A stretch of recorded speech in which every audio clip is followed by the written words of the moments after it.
Assalamualaikum warahmatullahi wabarakatuh.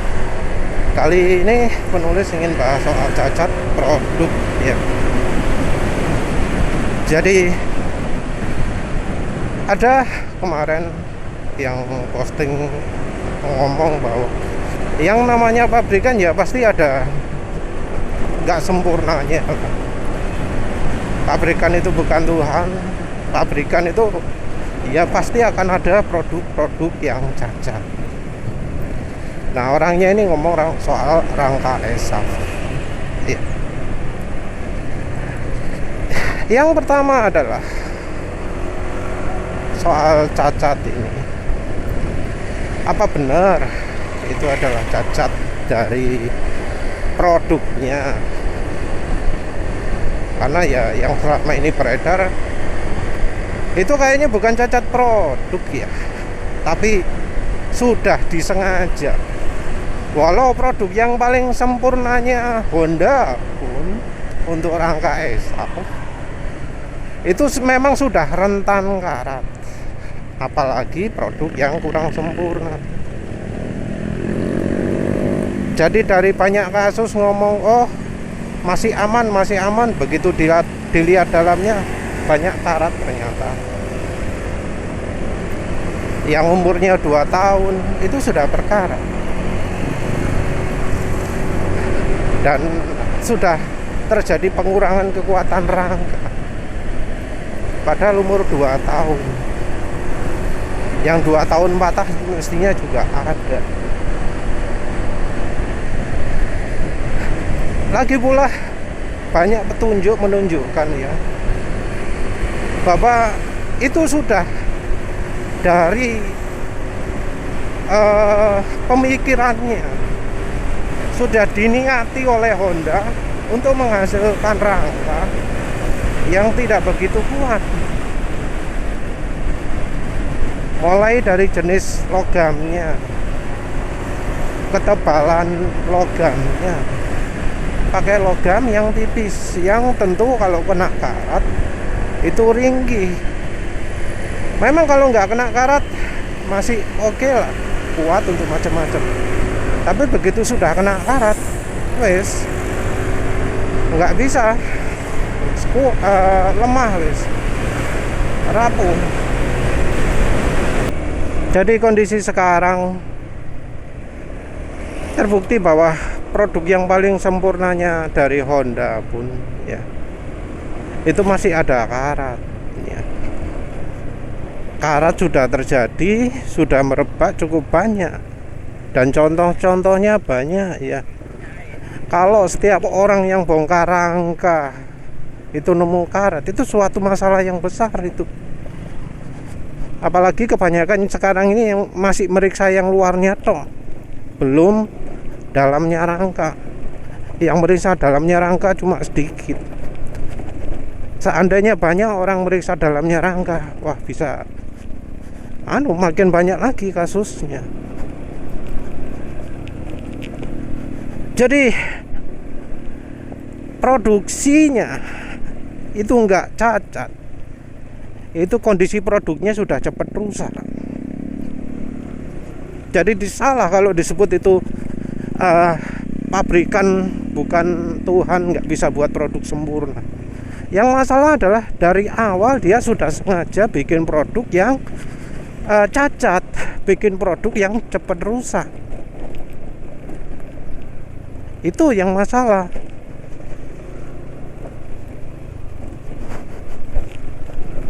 Terus yang berikutnya adalah soal cacat produk ini. Yang masalah adalah kenapa sampai produk cacat itu nyampe ke masyarakat. Emang pabrikan itu punya produk yang cacat, tapi produk cacat ini tidak dijual ke masyarakat, tapi istilahnya jadi barang KW, jadi barang reject. Orang yang ngomong bahwa normal masyarakat itu terima barang cacat, itu artinya ada kesalahan pada prosedur pabriknya. Karena pabrikan itu di setiap tahap proses produksi ada yang namanya quality control. Ini pada setiap tahap produksi loh ya. Kalau pabriknya itu bener ya. Terus ada yang namanya quality assurance. Jadi di tiap level produksi ada quality control, di tingkat akhir ada quality assurance. Kalau konsumen sampai menerima barang cacat, ya ini merupakan kesalahan produksi, kesalahan dari quality controlnya, quality assurance-nya dari produksi. Ini artinya apa?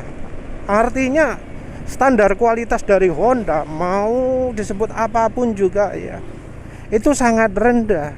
Karena namanya standar kualitas dari pabrikan itu ditentukan dari seberapa tinggi level rejectnya. Jadi barang yang kualitas kayak gimana yang dianggap produk yang memenuhi syarat. Dan kalau misalnya barang yang diterima itu adalah barang reject, barang yang seharusnya nggak boleh lolos QC, ya ini tetaplah kita tetap ngomong kualitas material, kualitas motor Honda itu rendah sekali. Kita nggak peduli ya motor Honda di Perancis, di Amerika, di Thailand, di Jepang itu kualitasnya tinggi. Yang kita peduli itu yang kita terima di sini. Nggak ngurus di mana-mana di negara lain dapat gelar motor yang paling reliable, paling minim masalahnya, paling awet. Nggak ngurus. Yang penting di sini. Karena kondisinya jelas beda. Nah, yang berikutnya lagi ini adalah apa yang terjadi ketika konsumen itu barang reject? Ya digantilah. Diganti dengan barang yang oke. Seperti itu normalnya. Tapi entah mengapa ya, kalau soal motor, apalagi pabriknya pabrik Honda, itu bisa dibilang super sangat minim terjadi. Sangat jarang sekali, super langka. Peristiwa luar biasa kalau ada orang beli motor, motornya itu ternyata ada cacat, terus motornya bisa diganti total. Jarang sekali seperti itu. Kalau misalnya kita beli barang lain-lain gitu ya, penulis pernah beli pompa air Shimizu gitu ya,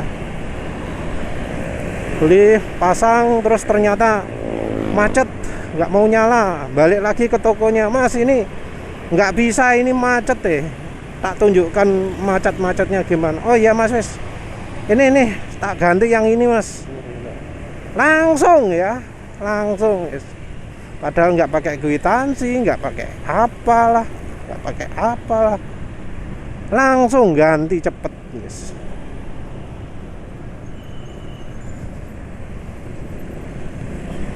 Kalau pengalaman penulis punya motor Honda, beda lagi.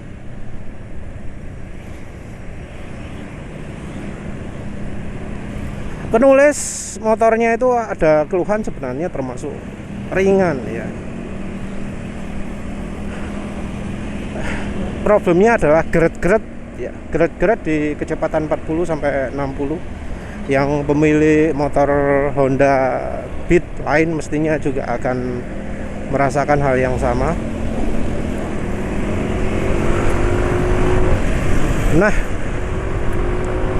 geret-geret ini penulis mintakan komplain, yang servis kan karena istri. Ya wes komplain kan. Tapi kurang ajar banget dia. Itu motor masih belum servis pertama kalau nggak salah.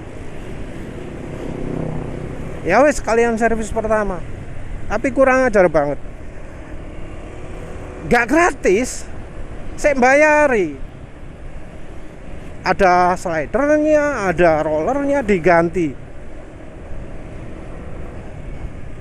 Kurang ajar banget loh. Gitu saya bayar. Padahal katanya gratis, garansi mesin, garansi boh apa-apa. saya bayar. Nah, yang lebih parah lagi, tetap gak berubah. Masalahnya gak berubah. Saya tetap pakai geret. Penulis gak sukanya itu gitu loh. Mekanik Honda itu sok kemeruh ya. Walau itu bisa jadi solusi beneran atau enggak, konsumen yang nanggung. Motor konsumen jadi bahan percobaan. Dan kalau mekaniknya itu betul-betul nggak mampu, mau habis puluhan juta pun nggak akan bisa selesai masalahnya. Karena ya mekanik itu yang entah mengapa ya, yang di Honda kayak kemampuannya terbatas ya. Soalnya yang pinter-pinter milih buka bengkel dewe. Dan seringnya mekanik walau tahu itu masalahnya ada cacat dari desain ya, bukan cacat dari produksi, saya tetap menyarankan ini seakan-akan bisa menyelesaikan masalah. Padahal kalau nggak selesai apa ada garansi? Nggak ono. Mas, itu kok saya tetap, wah ya gak ngerti ya mas, mestinya gini wes alasannya macam-macam. Jadi yang namanya cacat produk dari Honda itu satu, itu bisa aja bukan cacat produk. Dua, itu ya tetap merupakan ciri bahwa pabrikannya kualitasnya rendah, standar kualitas pabriknya rendah. Nggak bisa jadi acuan pabrik kualitas tinggi. Terus yang ketiga, penanganannya amit-amit juga. Walau ada jaminan garansi, wah bullshit itu. Garansi itu bullshit 100%, ya 99%. Cuma 1% orang yang klaim garansi yang bisa betul menikmati gratis.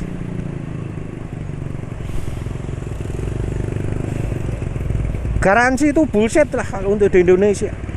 Apalagi Honda, wes ada garansi ya lah. Jadi ya penulis itu taunya seperti itu ya. Sebelum adanya rame-rame kasus ESAF, kasus macam-macam itu ya. Impresi penulis terhadap yang namanya kualitas produk Honda itu sudah rendah. Yang namanya speedometer wis bolak-balik ae ganti gitu. Ganti part rusak maneh spedone,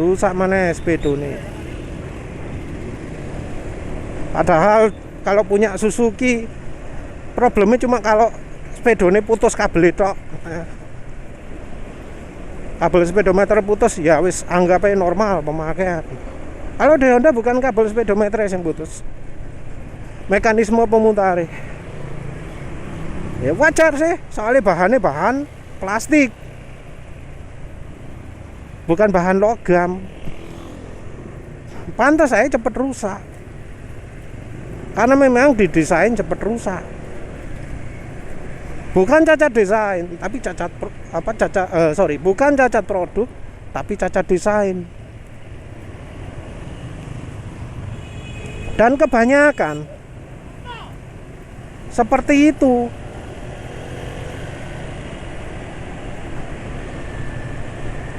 Problemnya ada di desain.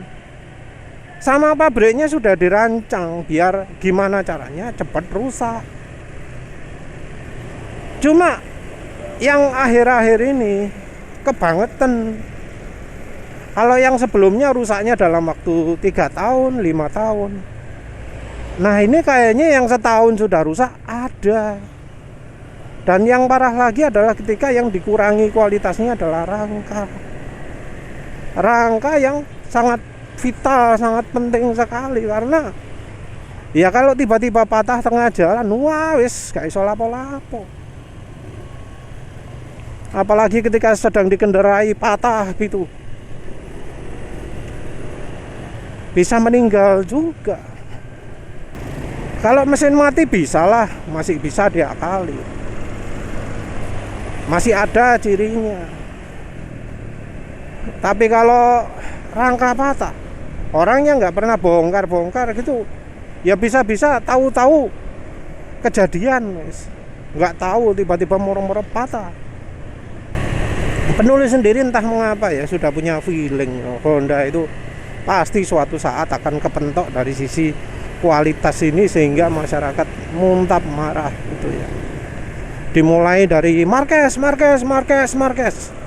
Ayo, siapa yang sekarang memuja Marquez? Terus gak ono. Entah mengapa di MotoGP hancur, yang nama baik di Indonesia pun hancur.